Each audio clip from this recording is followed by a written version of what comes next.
성경의 마지막 책인 요한계시록에 보면은 이 요한계시록이 21장으로 되어 있지 않습니까? 그런데 그 마지막 챕터가 21장입니다. 근데 거기서 이제 그 인류 역사의 마지막에 되어질 일을 썼는데, 이게 새하늘과 새 땅이 하늘에서부터 이렇게 내려오는, 그래서 이 우리가 살고 있는 이 물리 세상과 하나님의 세상이 만나는 그런 장면을 기록하고 있습니다.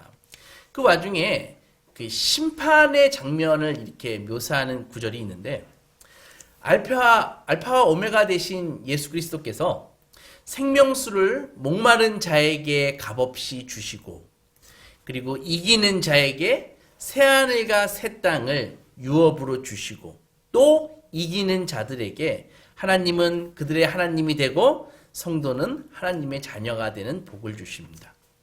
그런데 거기에 심판받는 사람들이 어떤 사람들인가, 그것에 대해서도 나와 있거든요. 이렇게 되어 있습니다. 믿지 아니하는 자, 흉악한 자, 살인자, 음행하는 자, 점술가, 우상숭배자들, 거짓말하는 자는, 모든 자는 불과 유황으로 타는 못에 던져질 것이고 이것이 마지막 사망, 즉 둘째 사망이다 라고 하셨습니다. 그런데 지금 이 심판받는 사람들 열거한 거 있지 않습니까? 근데 거기에 그 부류 중에 두려워하는 자가 거기에 또 끼어 있습니다. 독특하죠? 두려워하지 않는 사람이 있나요? 두려워하는 자가 뭘 의미할까요? 누구를 의미할까요? 왜 그들은 누구인데 마지막 때에 영광스럽게 부활하지 못하고 영원한 형벌을 받는 것일까요? 두려워하는 것이 뭐가 그렇게 큰 죄라고 이 두려워하는 자가 이 살인하는 자, 흉악한 자, 음행한 자, 믿지 아니하는 자, 이 같은 부류에 섞여가지고 그들은 마지막 사망, 그 둘째 사망에 빠진다, 이렇게 얘기하고 있습니다. 도대체 두려워하는 것이 뭐가 죄라고 하나님 나라에서 자유를 누리지 못하고 영원한 나라로 가지 못하는 것일까요? 두려워하는 자, 그들이 누구일까요? 그들은 예수 그리스도를 진정으로 자신의 왕으로 모시는데 실패한 사람들입니다. 알량한 자신의 왕좌를 지키기 위해서 복음이 전달될 때 복음의 침투를 거부하고 하나님을 대적하는 삶을 끝까지 산 사람들입니다. 그러다가 하나님의 나라가 정말 펼쳐질 때, 눈앞에 펼쳐질 때 그동안 자기가 자기 목숨처럼 붙들고 살았던 알량한 자기 의와 신념과 철학은 그 광명한 진리에 비답해 너무나 초라해지고, 자기가 의지하며 살았던 우상은 흔적 없이 사라지고, 그러니까 숨고 싶고 외면하고 싶어진 것입니다. 그 어디에도 피할 곳은 없기에 두려워 떠는 것입니다. 다시 말해서 두려워하는 자들은 십자가의 죄사함과 그 부활의 능력을 힘입지 못한 사람들이라고 할 수 있습니다. 지난주에 말씀드렸습니다. 그 미래에 임할 그 하나님의 그 찬란한 나라가 지금 현재의 침투해 있다고 말씀드렸습니다. 그리고 그 나라는 지금 누릴 수 있다라고 말씀드렸습니다. 예수께서 주시는 이 하늘의 자원이 없는 사람들이 영적으로 심리적으로 빈곤하고 불안과 짜증에 빠질 수밖에 없습니다. 그러면 부활하신 예수께서 현재를 사는 우리 성도들에게 주시는 것이 무엇일까요? 그것을 의문을 가질 수 있습니다. 예수님이 지금 미래의 하나님의 나라가 현재에 침투해 있다고 분명히 말씀하셨는데, 예수께서 주시는 그 하늘나라의 그것이 무엇이냐, 그런 것을 알아봐야 되는 것은 정말 중요한 것입니다. 그 자원들을 공급받으며 사는 성도들은 결코 궁핍하거나 불안하거나 두려워하지 않습니다. 따라서 그 자원의 그 실체를 알고 그것을 소유하는 것, 이것은 너무나 중요한 일이라는 것이죠. 첫째로 그 자원은 비제청산입니다. 비제청산. 골로새서 1장에서 그가 우리를 흑암의 권세에서 건져내사 그의 사랑의 나라의 아들로 옮기셨으니, 그러니까 영적으로 볼 때는 두 개의 나라가 있는 곳입니다. 사단의 나라가 있고 흑암의 권세가 있는 나라가 있고, 그 다음에 아들의 예수 그리스도의 나라가 있는 것입니다. 그래서 흑암의 나라에서 예수 그리스도의 나라로 국적을 변경시켜 주시는 것입니다. 우리를 옥죄고 있던 그 어둠의 권세하에 있을 때는 우리는 잠시 후에 제가 설명드리겠지만 죄책감에 수치심에 그리고 두려움에 떨던 자들이었습니다. 그런데 우리를 죄의 빛 때문에 그것을 통해서 우리를 옥죄던 그 어둠의 영향력 하에서 예수께서 우리를 해방시키셨다는 것이죠. 십자가는 바로 우리의 죄값이 다 치러졌음을 의미하고 예수님의 부활은 십자가만으로 얻을 수 없는 자유를 우리에게 실현시켜 주시는 것입니다. 그래서 십자가와 부활이 같이 쌍으로 되어 있는 것이죠. 로마서 6장에서 죄의 대가는 죽음이라고 얘기하지 않습니까? 우리가 옛날에 많이 외웠던 죄의 싹은 사망이요. 죄의 대가는 죽음이라고요. 그런데 예수께서 우리 대신 십자가의 형벌, 곧 율법의 저주를 받아서 우리의 빚을 다 갚으셨습니다. 이거 믿습니까? 네. 그런데 우리 빚이 다 갚아졌는지 어떻게 합니까? 우리 빚이 다 갚아졌는지 어떻게 할까요? 그것은 예수께서 죽음의 문을 열고 밖으로 나오셨기 때문에 알 수 있는 것입니다. 바로 예수님의 부활은 우리의 채무가 다 변제되었다는 것에 대한 증거라는 것이죠. 말로만 변제된 것이 아니라.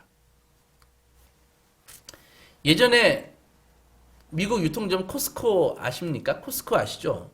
한국에 진출한 지 얼마 안 돼서 양재동에 매장을 오픈했습니다. 당시는 미국 상품을 대용량으로 팔았는데 품질도 좋고요. 벌써 몇십 년 전 아닙니까? 그리고 한국 유통점에서 볼 수 없는 아주 그 미국 제품들 신기한 것들이 많이 있었다고요. 코스코에. 그리고 스낵 코너에 가면은 미국식 피자가 막 지금은 비슷하지만 이만한 피자를 막 팔았다고요. 그래서 음식도 맛있고. 그래서 회사에서 집으로 오는 길에 양재동이 있었기 때문에 가끔 이용을 했는데 처음 이용하려면 3만 원의 회비를 내야 됐습니다. 그것도 연회비입니다. 매년 매년 3만 원씩 내야 되는 것이죠. 그래서 회비를 내라 그러니까 당시 저희 문화로 아주 거시기 했습니다. 내 돈 내고 내가 물건 사는데 그 회비를 내라 그러냐. 근데 또 결제도 현금 아니면은 삼성카드만 됐다고요. 그래서 제가 갖고 있는 국민카드는 또 되지도 않아요. 그래서 만약에 물건 사고 싶으면은 삼성카드를 다시 또 가입하고 연회비를 내고 그걸로 결제하라는 것입니다. 그래서 좀 불편했지만 그래도 고기도 싸게 팔고 해서 가입을 했습니다. 한 번은 제가 물건을 이렇게 사고 계산을 하고 매장을 나오는데 어떤 여성분이 갑자기 탁 길을 막는 거예요. 선생님 잠깐만요 하는 거예요. 그래서 왜요? 그랬더니 물건을 확인해 줄 테니까 영수증을 보여달라는 거예요. 저한테. 확인을 해준다고요. 저 계산 끝났는데. 근데 영수증을 보여달라는 거예요. 빨간색 그 색연필을 들고. 그래서 영수증을 보여줬더니 제가 산 거하고 하나하나 이렇게 대조해 가면서 체크를 하는 거예요. 먹는 거 체크했습니다. 그 다 확인한 다음에 됐다고. 이제 가도 좋다고 하는 거예요. 그러고 나니까 헐 이게 뭐지? 만약 제가 영수증 잊어버렸다면 제가 어떤 봉변을 당했을까요? 얼마나 수치스러움을 당하게 될까요? 라는 생각이 들었습니다. 아주 기분이 별로 안 좋았습니다. 이 사람이 사람을 뭘로 보고 아무튼 저는 영수증을 그때 갖고 있었기 때문에 매장문을 무사하게 나올 수 있었습니다. 제가 영수증을 갖고 있었기 때문에 매장문을 무사하게 나올 수 있었습니다. 우리도 예수님의 그 부활이 바로 이 영수증 같은 것이라고요.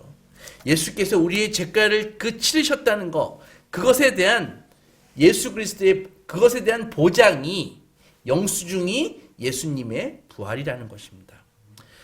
고린도전서 15장에서 그리스도의 부활이 없다면 너희가 여전히 죄 가운데 있을 것이다 라고 했습니다. 즉 주님께서 부활하시지 아니하셨다면 우리는 여전히 우리의 죄값은 치루어진 것이 아니라는 것입니다. 그런데 예수께서 부활하셨기에 성도의 죄값은 치러졌고 하나님과 인간 사이의 벽이 허물어졌다고요.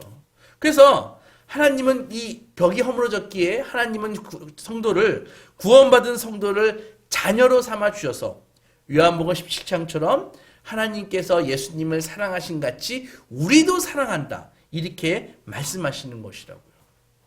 원래는 원수였는데. 여러분, 이것이 이 복음이 능력인 걸 아십니까?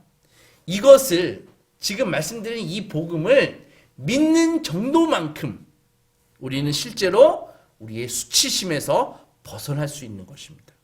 남들이 하는 말에서 벗어날 수 있는 것입니다. 해방됩니다. 우리가 TV 뉴스에서 자주 접하는 것이 무엇입니까? 많은 연예인들이나 정치인들이나 유명인사나 많은 젊은 사람들이 이 댓글과 SNS 같은 이 폭력 때문에 못 견디다가 자살을 합니다. 온라인 커뮤니티를 통해서 상대의 약점을 막 잔혹하게 비방하고 댓글을 달면서 아주 집요하게 공격하지 않습니까? 그리고 당하는 사람은 공격하는 그 멘트가 다는 아닐지 모르지만은 일부는 사실이니까, 나 부족한 거 그거 사실이니까 그 수치심에 냉대함에 그 냉담함에 죄책감에 괴로워하다가 극단적인 선택을 하는 경우가 많이 있습니다. 그러나 부활하신 예수 그리스도를 믿으면 우리는 죄에서 해방되기에 인간의 판단에 너의 댓글에 너의 그 비난에 그렇게 큰 가중치를 크게 마음을 두지 않습니다. 왜? 최종 결정권자인 예수님께서 용서하셨기 때문입니다. 이게 중요하다는 것이죠. 이것이 확고하게 잡혀 있지 않으면은 이거 흔들립니다. 바울을 생각해 보십시오. 바울이라는 사람이 있어요. 나중에 한번 성경을 읽어보세요, 우리 아는 자매님. 근데 그분은 주님을 만나기 전에 이 종교적인 이유로 교회 다니는 사람들을 이게 붙잡아다가 공개 처형을 했던 사람이라고요. 그 당시 이스라엘에는 유대교가 주류였기 때문에 이 기독교는 이단이었거든요. 그런데 이 바울이 했던 일이 기독교인들을 잡아다가 옥에 가두고 공개 처형을 하는 그런 일을 했다고요. 생각해 보세요. 어떤 이유에서건 사람을 돌로 쳐서 죽여요. 그러면 그 사람도 어마어마한 데미지를 받는 것입니다. 안 그러겠습니까? 영적인 일인데. 그러니까는 그의 얼굴에는요, 무죄한 사람을 살인하는 것에 대한 그 절규가 얼굴의 표정이 그대로 남아있는 것이라고요. 분노하는 얼굴, 불평하는 얼굴, 어두운 얼굴, 우울한 얼굴, 그것이 자기 얼굴에 다 남아있는 것이라고요. 여러분 혹시 여러분들도 이렇게 어두운 면이 있으십니까? 마음이 지금 많이 힘드십니까? 그거 사람에게 불평해봤자 아무 답 없습니다. 주님께 토로하십시오. 어떤 문제가 있다고 해도 우리 주님의 은혜는 그것들을 다 덮어버리십니다. 오직 그래서 바울은 나중에 어떻게 고백합니까? 내가 나된 것은, 내가 지금의 이 복음을 전하는 아름다운 얼굴을 갖게 된 것은 다 주님의 은혜다 라고 고백하잖아요. 살인자의 얼굴에서, 그 분노하는 얼굴에서 이제는 남을 용서하는 얼굴, 복음 전하는 얼굴로 변화됐다고요. 주님이 우리의 죄값을 다 치르셨기에 분명하게 우리에게 선언하셨습니다. 너는 네 죄에 대해서 죄값을 치를 필요가 없다. 내가 십자가에서 치루었다. 로마서도 이것을 확증해 두지 않습니까? 오늘 8장 1절에서 그리스도 예수 안에 있는 자에게는 결코 정죄함이 없나니 라고 최종 결정권자인 하나님께서 우리에게 선언해 주셨다고요. 둘째로 주님의 부활은요, 우리를 죽음의 공포에서 해방시켜 주십니다.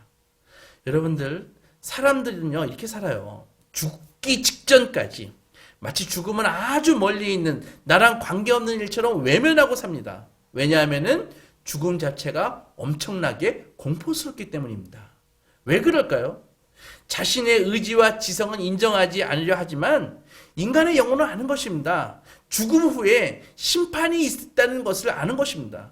영원한 2차 죽음이 있다는 것을 아는 것입니다. 그런데 예수 그리스도의 부활은 이런 공포에서, 죽음의 공포에서 우리를 해방시키십니다. 히브리서 2장에서 예수님이 혈과 육을 입으신 이유는, 하늘에 계셨던 예수님이 우리 인간하고 똑같이 혈과 육을 입으신 이유는 우리처럼 죽기 위해서이다. 그래서 예수님은 우리를 무슨 좋은 철학을 가르치기 위해서 오신 것이 아니라 예수님은 죽기 위해서 이 땅에 오셨다고요.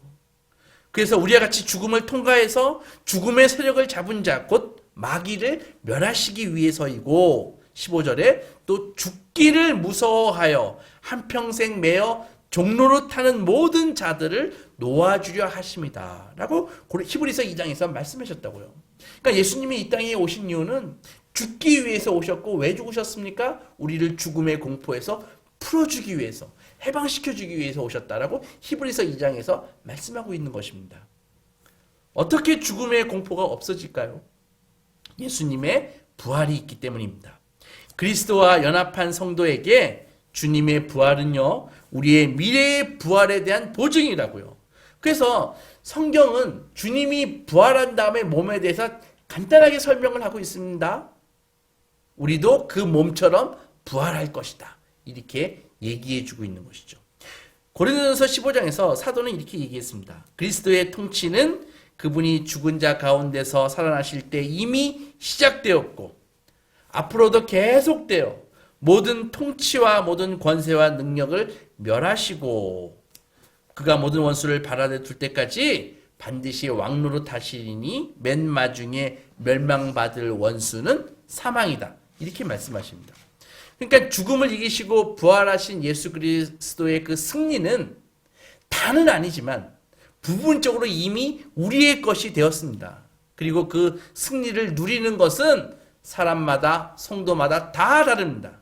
이것은 지난주 설교에서 말씀드렸듯이 예수와 얼만큼 연합한 삶을 살고 있느냐에 따라서 그 승리를 누리는 정도가 사람마다 다 다른 것입니다. 여전히 우리는 물리적으로 죽어야 하지만 죽음은 우리를 하나님과 그분의 사랑에서 갈라놓지 못한다고요. 오히려 죽음은요, 이제는 온전한 하나님의 나라로 우리를 인도하는 게이트입니다. 문입니다. 죽음이 문이라는 것이죠. 예전에는 죽음이 무엇입니까? 죽음은 우리에게 사형집행자였습니다. 두려운 존재였습니다. 그러나 지금은 어떻습니까? 바로 영원한 하나님께로 인도하는 투어 가이드, 길 안내자라는 것이죠. 그래서 이제는 죽음은 하나님의 사랑의 나라로 들어가는 통로라는 것이죠. 예전에는 죽음이 무서웠습니다. 마치 우리가 텔레비에서 자주 보듯이 갓을 쓰고 시커먼 옷을 입고 두렵죠. 근데 지금은 아주 산뜻한 정말 영원한 하나님의 나라, 그 에덴 동산으로 우리를 인도하는 투어 가이드로서 우리에게 온다는 것이죠. 여러분들은 어떻게 죽음을 맞이하시겠습니까? 갓을 쓰고 무시무시한, 입에 피가 좀 나는 그런 무시무시한 모습의 죽음이라는 존재를 맞이하시겠습니까? 아니면 나를 영원한 하나님의 나라를 데려갈 투어 가이드로서 죽음을 맞이하시겠습니까? 물어보나만 하죠. 그죠? 셋째로 예수님의 죽음과 부활은 우리를 속박하는 다른 권세들에서 우리를 해방시키십니다. 말이 어렵지만 사실 이것이 문제입니다. 이 통치자들과 권세들이 우리의 스트레스의 주 원인인 것입니다. 우리는 성도는 이것에 대해서 아주 민감하고 아주 정확한 그런 것을 갖고 있어야 되는 거예요. 그런 마인드를요. 본문은 골로새서 2장에서 바울은 이렇게 썼습니다. 좀 어렵지만 좀 들어보세요. 우리를 거스르고 불리하게 하는 법조문으로 쓴 증서를 지우시고 제하여 버리사. 말이 어렵죠. 십자가에 못 박으시고 통치자들과 권세들을 무력화해서 드러내어 구경거리로 삼으시고 십자가로 그들을 이기셨느니라. 골로새서 2장에 있는 말씀인데 나중에 읽어보세요. 어렵지만 설명을 좀 드리겠습니다. 세상은 예수님에 대해서 어떻게 생각할까요? 안 믿는 사람들은 예수를 어떻게 생각하는지 아십니까? 예수님은 십자가상에서 죽은 사람이야. 예수님은 연약한 사람이야. 실패자야. 무력하게 사형당했잖아. 뭐 스스로 왕이라고 자처하더니 제자들은 다 도망가고 혼자 남아서 본인은 죽고 예수의 혁명은 실패야 라고 이렇게 생각합니다. 그러나 그럴까요?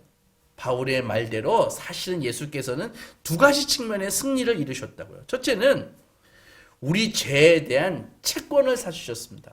채권은 빚 문서예요. 빚 문서. 그러니까는 여러분들 이 팬데믹으로 인해서 각 나라마다 막 돈을 어마어마하게 찍어내잖아요. 그죠? 특히 누가 제일 많이 찍어냅니까? 미국입니다. 미국이 돈 찍어내는 거 보면은 정말 어마어마하게 찍어냅니다. 근데 그 돈 많이 찍어내는 걸 뭐라 그래요? 뭐 양적 완화라 그럽니다. 퀀티테이티브 이징이라 그래가지고 QE라 그러지 않습니까? 돈 많이 찍어내는 걸. 근데 미국 정부는 돈을 어떻게 만들까요? 조폐공사가 있어가지고 막 재무부에서 돈을 찍어가지고 헬리콥터를 확 뿌려버릴까요? 어떻게 돈을 만들까요? 그렇게 하는 것이 아니라 미국 정부가 돈을 마련하는 방법은요, 정부의 신용으로 채권을 발행하는 거예요. 그래서 그 채권을 연방준비은행이라 그러죠. FRB라 그러기도 하고, 페드라 그러기도 하고 그러거든요. 연준이라 그러기도 하고. 뉴스 들어보면 가끔 들려요. 그런 말이. 그 연준이 미국 정부가 채권을 발행하면 연준이 그 채권을 사주는 거라고요. 달러를 주면서 그 채권을 사주는 거예요. 그러니까는 이게 다 빚이라고요. 그래서 그 채권 만기일이 되면은 미국 정부는 그 돈을 다시 연방준비위원회에 FRB에 갚아야 되는 것입니다. 다 빚인 것입니다. 마찬가지로 죄는 하나님을 대적하는 것인데 그 죄는 바로 빚이에요. 뭘로 상환해야 됩니까? 하나님에 대한 그 죄라는 그 빚에 대해서 뭘로 상환해야 됩니까? 죽음으로 상환해야 된다고요.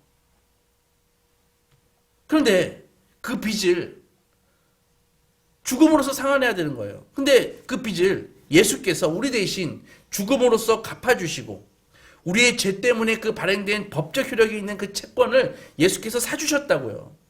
그래서 그 채권을 예수께서 사신 다음에 바로 팍팍 찢어가지고 더 이상 없도록 그걸 버리셨다고요. 예수께서는 십자가에서 법조문으로 쓴 채권 증서, 이 빚문서에 이 빚을 본인이 죽음으로써 지불하시고, 원래 우리가 죽음으로써 지불해야 했었는데 본인이 지불하시고 그 채권을 폐기시키셨다고요. 그리고 그 채권을 가지고 우리를 협박하던 그 많은 권세와 통치자들이, 그래서 우리를 우울하게 만들던 그 권세들을 무력화시키셨다고요. 더 이상 얘는 빚문서를, 얘는 더 이상 채권이 없는 애야, 이렇게. 따라서 예수님은 그 권세들의 패배를 오히려 드러내어서, 봐라, 너희를 조롱하던, 너희를 협박하던 이 권세들이 이렇게 무력화됐다라고 알려주신 것입니다.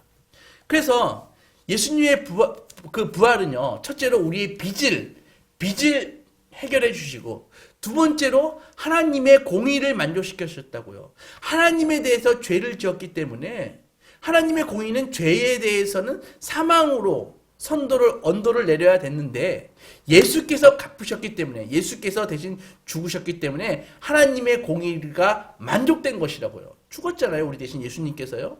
그렇게 됨으로써 어떻게 됩니까? 이제는 하나님과 우리와의 관계가 정상화되는 것입니다.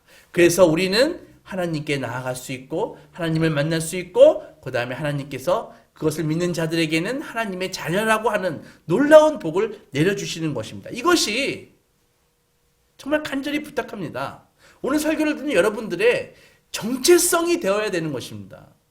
이게 안 돼 있으면은 이 세상을 힘있게 살아갈 수가 없어요. 하늘의 자원을 갖고 살아갈 수가 없어요. 내 죄가 그대로 노출되어 있는데, 내 신분이 하나님의 자녀인지 아닌지 뭔지 헷갈리는데 어떻게 이 세상을 강력한 힘을 가지고 살아갈 수 있겠습니까?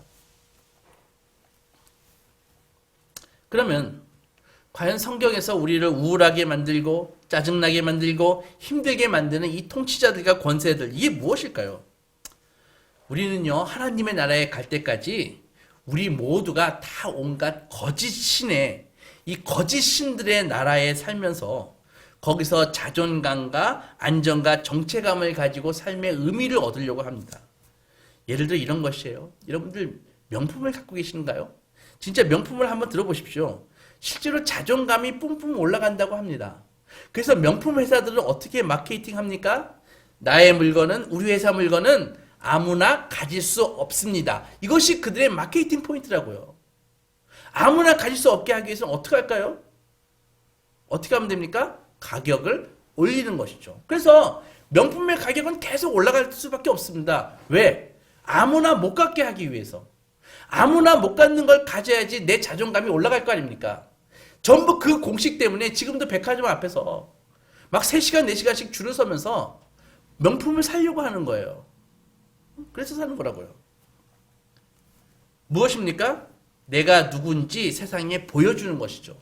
나 이런 것을 찬 사람이야. 이건 전자시계예요. 난 이런 것을 찬 사람이야. 난 이런 백을 든 사람이야. 자기를 보여주는 것이죠. 왜 젊은 친구들이 돈도 없으면서 BMW를 활부로 살려고 그럴까요? 그러니까 이것이 인간은요, 모든 인간은 예수를 믿거나 안 믿건 무언가를 위해서 살도록 되어 있다고요. 그것이 방금 말씀드린 이 사치품이 아니더라도 자신의 존재를 정당화하기 위해서 무엇인가를 위해서 살게 되어 있다고요. 그게 자녀면은 우리 자녀는 반드시 공부 잘하고 인류대학 가야 돼요. 안 그러면 내 존재감이 죽어지는 거라고요.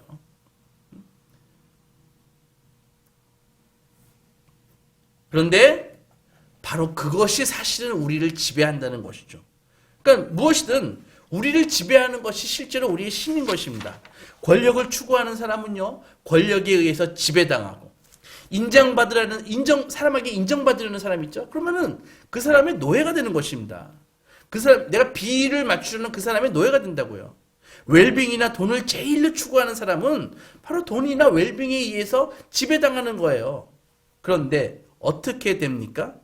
그러니까 우리 자신이 자기는 착각해요. 나는 나의 주인이야.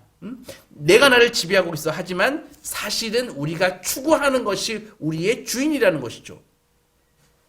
문화적인 거짓신도 있습니다. 요새는 군사력, 전쟁, 무슨 물질 번영과 안락함 이런 것들, 섹스와 로맨스 이런 것들이 문화적 차원에서 이게 다 우리 삶의 통치자들과 권세들이 된다고요.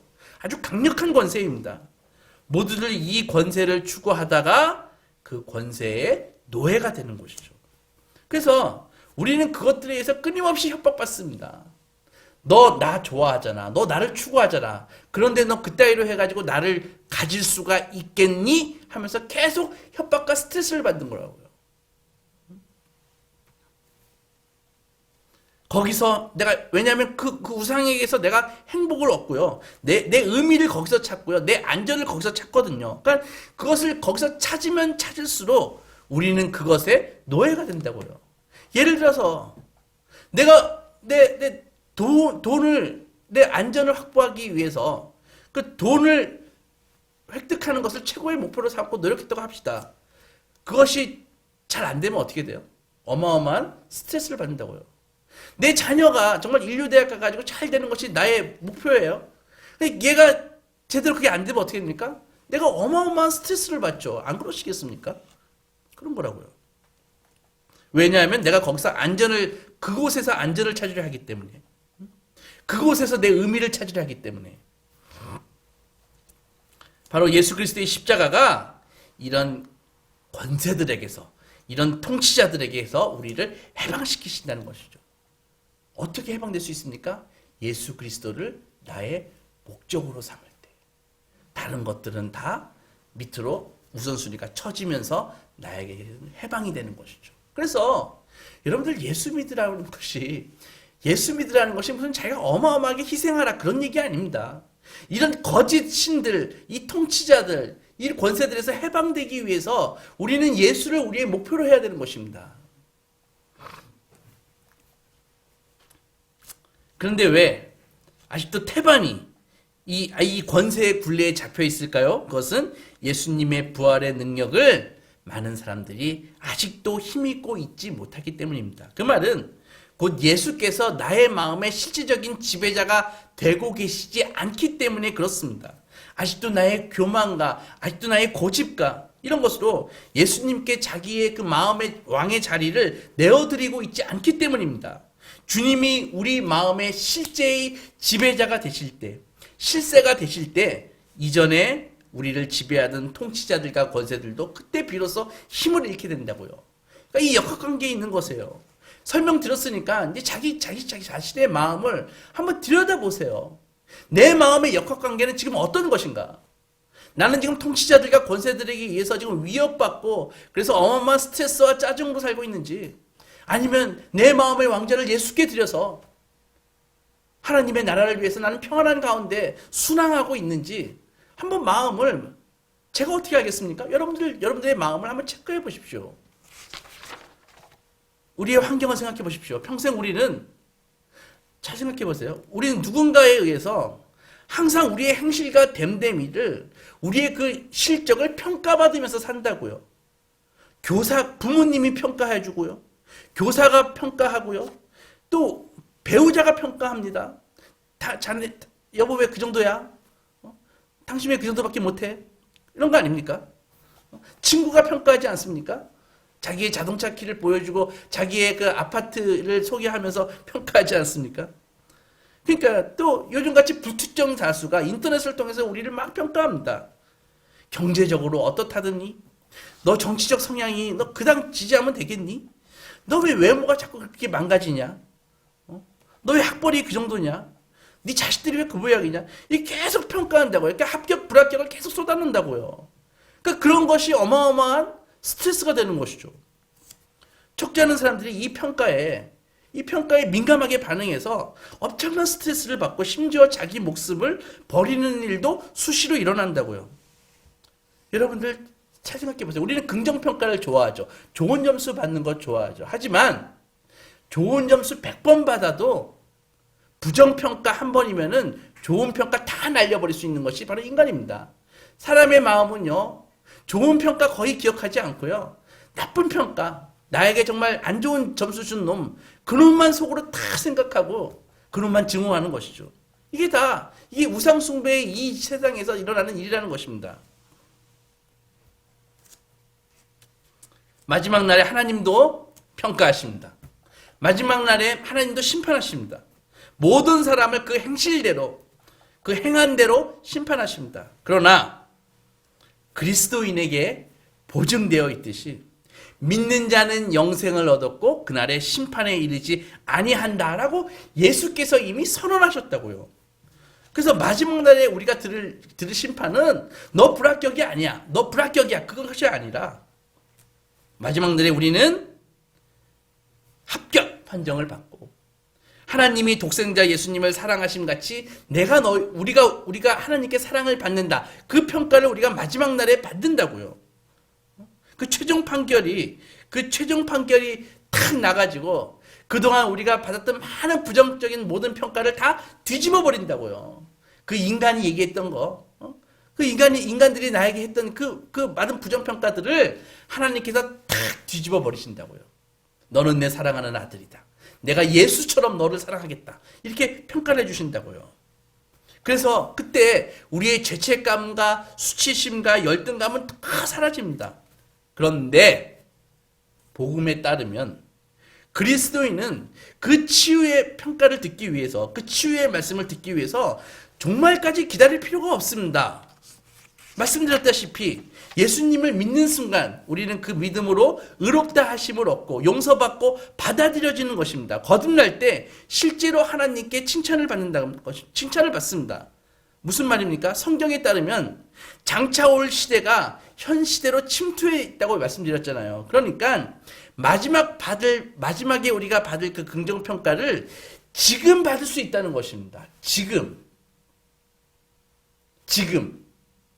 수많은 사람들이 나에 대해서 부정평가를 하고 있는 이때에 마지막 날에 예수님이 최종 결정자가 주실 판결을 지금 받을 수 있다는 것이죠. 우리의 행위와 무관하게 믿음으로 의롭다 하심을 받을 수 있는 이유는 주님의 부활을 통해서 예수 그리스도와 진정으로 연합한 성도는 미래의 그 순간과 연결되어 있거든요. 그래서 그리스도 예수 안에 있는 자에게는 결코 정죄함이 없나니 이 판결을 예수 그리스도와 연합할 때 지금 듣게 되는 것입니다. 지금. 만약에 지금 그 판결을 진짜 들은 사람, 그 사람의 멘탈은 얼마나 강할까요? 환경에 흔들려요? 그런 거 없어요. 누가 나에 대해서 부정적인 얘기를 해요? 듣기야 듣지만 사실은 그것에 그렇게 마음이 쓰이지 않아요. 왜? 최종 결정권자인 예수께서 이미 판정을 내려주셨고 그 판정을 내가 지금 들으니까 이게 중요하다는 것이죠. 이 판결과 세상에 나도는 값싼 심리적인 무슨 힐링 이런 거하고 비교하지 마십시오. 미래의 이 큰 선물이 지금 우리 안에 들어와서 우리를 수치심에서 해방시키십니다. 돈과 섹스와 권력을 우상으로 섬기도록 몰아가는 이 불안과 초조에서 우리를 해방시키십니다. 죽음과 심판날에 대한 두려움에서 우리를 해방시키십니다. 노후의 막연한 내가 뭐 먹고 살까 그런 두려움에서도 우리를 해방시키십니다. 내 자녀들이 제대로 밥벌이나 할까 이런 걱정에서 우리를 해방시키십니다. 사랑하는 소망교회 성도 여러분, 많은 사람들이 죽을 때 자신의 행한 일에 대해서 죄책감과 수치심을 토로합니다. 하지만 마땅히 해야 할 일을 못한 것에 대한 후회를 더 많이 하는 법입니다. 인생을 허송했다는 것이죠. 더 주님을 잘 섬길 걸, 신앙생활 좀 더 잘 할 걸, 좀 더 내가 희생하고 사랑할 걸, 예수님과 교제를 좀 더 나눌 걸, 내가 그분에게 너무 가혹하게 대하지 말 걸, 이런 짐을 안고 살아가는 것입니다. 젊을 때야 하나님의 말씀으로 권면하면 네가 뭔데? 누가 내게 잔소리해? 나만이 나를 판단해? 하면서 호기롭게 살지만 세월이 흐르면 우리는 우리 자신의 기준도 제대로 맞추지 못하고 살았음을 깨닫게 됩니다. 그래서 처음에는 잘 보이지 않았던 그 짐이 나이가 들수록 무거워지는 것입니다. 신앙인의 경우에 그것은 자기가 저지른 그런 특정 죄에 느끼는 죄책감일 수 있고, 신앙이 없는 사람들의 경우에는 늙은 자신에게 남아있는 자신의 초라한 됨됨이에 대한 막연한 수치심일 수도 있는 것입니다. 굳이 하나님 앞에 서지 않더라도 조금이라도 자기 인생을 생각하는 사람이라면 이미 자신이 자신에 대한 정직한 평가를 내리고 있다는 것을 다 인정하기 시작하는 것입니다. 그러나 진짜 믿음의 사람은 자신에 대한 판결이 이미 내려졌음을 알고 있습니다. 왜냐하면 그 성도는 부활하여 살아계신 그리스도와 연합하고 있기 때문입니다. 사랑하는 여러분, 우리는 세상의 권세와 통치자들을 섬김으로 고통하고 있지만 오직 예수 그리스도와 연합을 통해서만이 그것들에게서 해방될 수 있습니다. 그것들에게서 자유를 얻을 수가 있습니다. 우리를 승리로 이끄시는 부활의 능력을 힘입을 수 있는 것입니다. 성령으로 말미암아 믿음으로 예수님과 연합할 때에만 비로소 우리는 하나님의 사랑받는 자녀로 받아들여졌다는 것을 느낄 수가 있습니다. 그리고 예수께서 우리의 변호사가 되어주셔서 하나님 앞에서 우리에 대해서 변호해 주시잖아요. 우리가 그래서 그렇기 때문에 우리가 정직하게 기도하면 하나님에게 늘 받아들여지는 것을 알 수 있습니다. 모든 것을 합력하여 선을 이루시는 하나님이 우리를 사랑하시기에 우리는 하나님의 상속자가 되는 것입니다. 부활하신 그리스도만이 우리를 위해 중보하시고 구원하십니다. 우리 소망 가족들, 부활하신 예수 그리스도와 진정으로 연합하셔서 그분의 부활의 능력으로 여러분들을 구속하고 비난하고 있는 그 어둠의 세력에서 자유를 얻고 승리하시는 믿음의 신실한 종이 되시기 주님의 이름으로 축원합니다.